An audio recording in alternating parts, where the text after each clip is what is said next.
Hello, जय हिंद दोस्तों। मैं सौरभ आप सभी लोगों का स्वागत करता हूं अपने इस एकलव्य रीजनिंग क्लासेस में। तो कैसे हैं आप लोग? उम्मीद करता हूं आप सभी लोग बढ़िया और स्वस्थ ही होंगे। तो आज की क्लास में जैसा कि आप लोगों को पता है दोस्तों, मैं रीजनिंग की क्लास लेकर आता हूं जो हर एग्जामों में बेहतरीन क्वालिफाई करने के लिए इम्पोर्टेंट प्रश्न ही लाता हूँ। तो आज हो जाइए तैयार, पेन और कॉपी साथ में लेकर हमारे साथ, और चलिए बनाते हैं अपने प्रश्न को और अपने दोस्तों को शेयर कर दीजिएगा दोस्तों, ताकि वो लोग भी साथ में जुड़कर पढ़ सके। तो चलिए क्लास को स्टार्ट करते हैं। और स्टार्ट करने से पहले एक बात कहना चाहता हूँ मैं कि आप लोग शेयर, लाइक और सब्सक्राइब बिल्कुल नहीं करते हैं दोस्तों। जो नए आते हैं वो बिना सब्सक्राइब करे चले ही जाते हैं, तो प्लीज़ सब्सक्राइब करना न भूलें। तो चलिए स्टार्ट करते हैं अपने पहले प्रश्न की ओर। यहाँ पर दिया पहले प्रश्न, नीचे दिए गए श्रृंखला में रिक्त पद को पूरा करो। यहाँ पर एक श्रृंखला है, उसको पूरा करना है दोस्तों। तो यहाँ पर हम लोगों को दिया है ABZ BCY, यहाँ पर है श्रृंखला मतलब कि रिक्त स्थान, फिर है DEWEFV। तो यहाँ पर क्या आएगा, ये क्वेश्चन मार्क की जगह पर है, जो क्या आएगा तो ये देखिएगा दोस्तों। यहाँ पर एक सीरीज चल रहा है, मैं एक बार फिर लिख देता हूँ ABZ BCY, फिर क्वेश्चन मार्क DEW, फिर है EFV। तो देखिएगा जी, इसमें कौन सा लॉजिक फॉलो कर रहा है।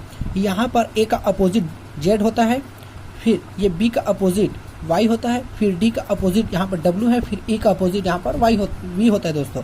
तो ये बीच में कौन सा अक्षर छूट रहा है, तो यहाँ पर जो A है, फिर B है, फिर D है, फिर E है, तो ये बीच वाली संख्या में C आएगा। C का अपोजिट क्या होगा दोस्तों, यहाँ पर C का अपोजिट X होता है। तो देखिएगा CX, ऑप्शन नंबर B बस में दिख रहा है, C और X लास्ट में। और जैसा कि आप लोग देख रहे हैं, B है, फिर C है, उसके बाद क्या है, ये D आएगा यहाँ पर दोस्तों, ये D, फिर है E, उसके बाद यहाँ पर देखिएगा F लिखा है, तो यहाँ पर CDX आएगा। ऑप्शन नंबर B पे है CDX, इसका बिल्कुल राइट आंसर होगा। चलिए बढ़ते हैं नेक्स्ट क्वेश्चन की तरफ।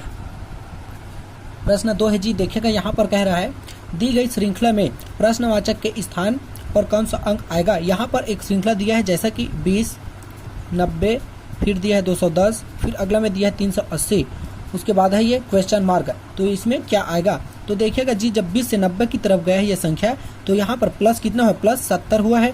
फिर अगला में 90 से जब 210 की तरफ गया है, तो यहाँ पर 120 का प्लस हुआ है। फिर 210 से 380 की तरफ गया है दोस्तों, तो यहाँ पर 170 ऐड किया है। तो अगला में क्या आएगा, अगला में कोई पता नहीं है दोस्तों क्या आएगा। जैसे कि आप लोग इसका गैपिंग देख रहे हैं, बहुत ही ज़्यादा कम ज़्यादा हो रहा है, तो हम लोग इसका 20 का गैपिंग देखेंगे। जैसे कि 70 में 120 का गैपिंग है 50 का, फिर अगला में 120 से जब 170 की तरफ गए तो यहाँ पर भी 50 का गैपिंग है, तो अगला में भी 50 की गैपिंग लेंगे दोस्तों। तो यहाँ पर जब 50 का गैपिंग लेंगे तो 170 प्लस 50 करेंगे, 170 प्लस 50 करेंगे तो 0, 7 5 12 का 2, हासिल के लागे 1, और ये 220।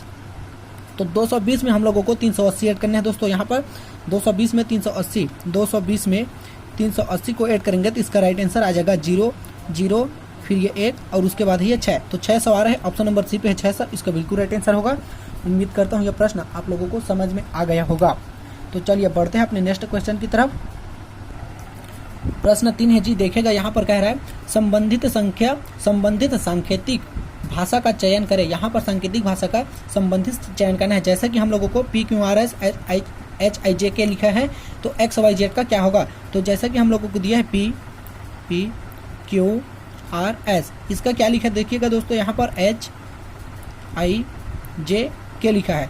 तो ये आप लोग जानते ही होंगे कि P का अपोजिट लेटर जो होता है वो H होता है, Q का अपोजिट लेटर I होता है, फिर R का अपोजिट लेटर J है, S का अपोजिट लेटर यहाँ पर K होता है। तो इसमें सॉरी दोस्तों, एक मिनट, थोड़ा सा मिस्टेक है। यहाँ पर जो है PQR, तो S का अपोजिट लेटर H आएगा, R का अपोजिट लेटर I होता है, Q का अपोजिट लेटर J और P का अपोजिट लेटर K होता है। तो ये देखिएगा यहाँ पर X Y Z A, तो A का अपोजिट लेटर यहाँ पर हम लोगों को Z लेना है, फिर Z का अपोजिट लेटर यहाँ पर A होगा, फिर Y का अपोजिट लेटर यहाँ पर दोस्तों C आएगा, उसके बाद X का सॉरी दोस्तों B आएगा, फिर ये X का अपोजिट लेटर यहाँ पर C होगा। तो ZABC किस ऑप्शन में देखिएगा, ZABC ऑप्शन नंबर A पे है। लास्ट से इस तरफ की संख्या को अपोजिट ली है और बाकी कुछ भी नहीं है, तो A का अपोजिट Z, Z का अपोजिट A, Y का B, X का C, तो इसका बिल्कुल राइट आंसर होगा ZABC। चलिए बढ़ते हैं नेक्स्ट क्वेश्चन की तरफ। प्रश्न 4 है दोस्तों, देखिएगा आपकी स्क्रीन पर है, किसी निश्चित कूट में पालम को 43 लिखे तब स्टेशन को कैसा कूट किया जाएगा उसी कूट में। तो देखिएगा दोस्तों यहाँ पर P फिर है A L A M, इसको क्या लिखा है यहाँ पर देखिएगा, एक मिनट में बना देता हूँ पहले। इस सभी को क्या लिखा है आपस में, ये 43 लिखा है। तो कैसे आया देखिएगा, यहाँ पर जो होता है P का प्लेस वैल्यू 16 है, फिर अगला में यहाँ पर A का प्लेस वैल्यू 1 होगा, L का प्लेस वैल्यू यहाँ पर दोस्तों 12 होगा, फिर A का प्लेस वैल्यू यहाँ पर फिर 1 होगा और M का प्लेस वैल्यू 13 होता है। तो इन सभी को आपस में ऐड कर दिया और बाकी कुछ भी नहीं किया तो 43 आया है। तो अगला में स्टेशन का वैसे कर लेते हैं, यहाँ पर स्टेशन है, स्टेशन को भी वैसे ही कर लेते हैं दोस्तों जैसा कि पालम को किया है। तो यहाँ पर S का है 19 होगा, T का 20 आएगा, फिर 1, फिर 20, फिर 9, फिर 15, उसके बाद है यहाँ पर 14 आएगा। तो इन सभी को जब आपस में जोड़ेंगे मतलब कि ऐड करेंगे तो आप लोग जोड़ते रहिएगा, मैं बता देता हूँ आंसर को। यहाँ पर आपस में सभी को जब जोड़ेंगे दोस्तों 99 आएगा, जो कि ऑप्शन नंबर बी पे है 99, इसका बिल्कुल राइट आंसर होगा। और एक बात दोस्तों, आप लोग बहुत कम लाइक शेयर करते हैं, लाइक शेयर करिए ताकि हमारा भी हौसला बने रहे दोस्तों आपको पढ़ाने के लिए। चलिए बढ़ते हैं नेक्स्ट क्वेश्चन की तरफ।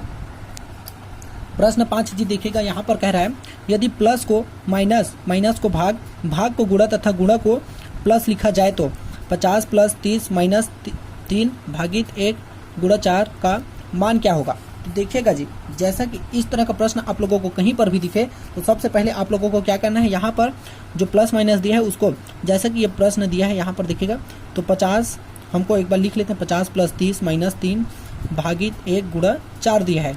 तो जैसा कि देखिएगा दोस्तों यहाँ पर 50 लिखेंगे, पहले प्लस को क्या कह रहे हैं यहाँ पर, प्लस को माइनस, तो माइनस करेंगे, फिर 30 को क्या करेंगे दोस्तों, यहाँ पर 30 माइनस 3 है तो माइनस को क्या कहा यहाँ पर भाग, मतलब कि 30 भागित 3 करना है। फिर अगला में देखिएगा भाग को क्या कह रहा है, भाग को गुणा कह रहा है तो गुणा करेंगे 1।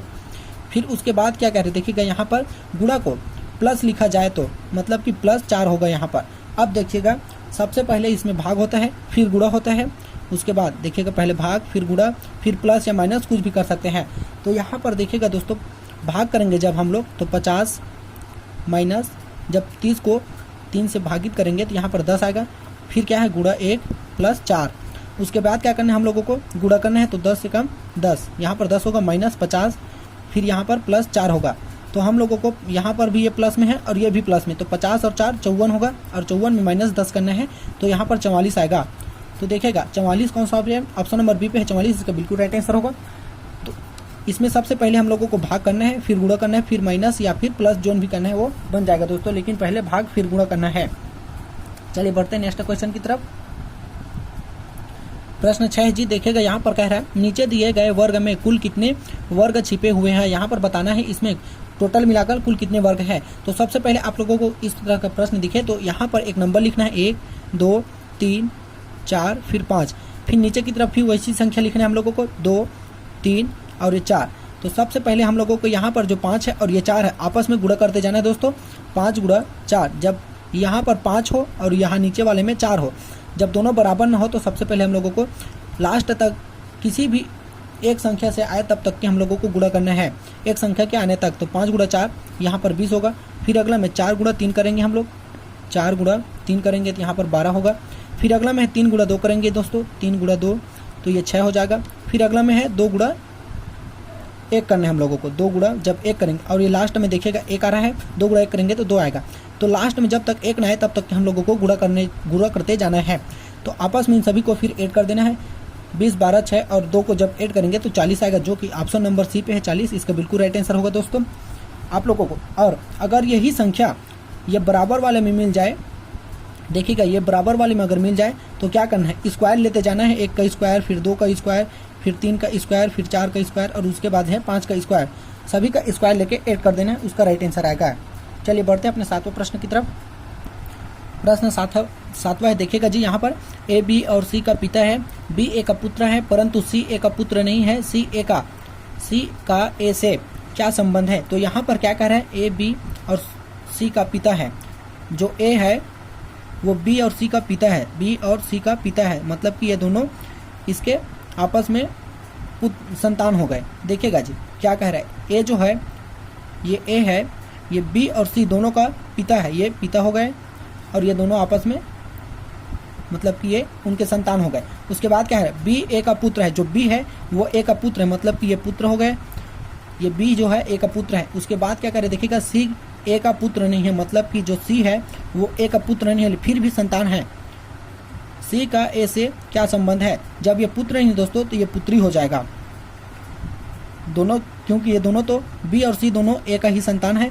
लेकिन यहाँ पर क्या कर रहा है, बी जो है ए का पुत्र है लेकिन सी ए का पुत्र नहीं है, तो सी इसका पुत्री हो जाएगा, जो ऑप्शन नंबर ए पे है इसका बिल्कुल राइट आंसर होगा पुत्री। चलिए बढ़ते आज के अंतिम प्रश्न की ओर दोस्तों। प्रश्न 8वां है जी, देखेगा यहाँ पर लास्ट प्रश्न है ये, रिक्त स्थान पर कौन सा अंक आएगा। यहाँ पर एक श्रृंखला दिया है, यहाँ पर रिक्त स्थान में क्या आएगा, तो श्रृंखला क्या है 124, 235, फिर अगला में है 346, उसके बाद है 457।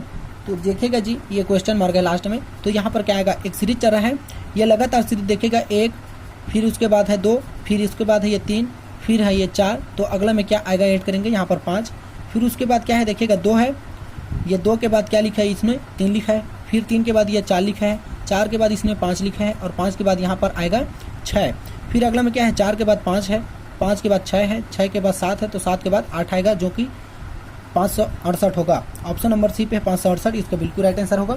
एक श्रृंखला में लगातार सीरीज को लिख दिया और बाकी कुछ भी नहीं कर रहा है। तो आज के लिए बस इतना लाया था दोस्तों, बहुत मेहनत करके मैं लाता हूँ, तो कमेंट में बताइएगा कि मेरा पढ़ाया हुआ आप लोगों को कैसा लगता है, और लाइक शेयर सब्सक्राइब करना न भूलिएगा। जो पहली बार आता है इस क्लास में दोस्तों तो बेल आइकन के बटन को ऑल पे जरूर क्लिक कर दीजिएगा।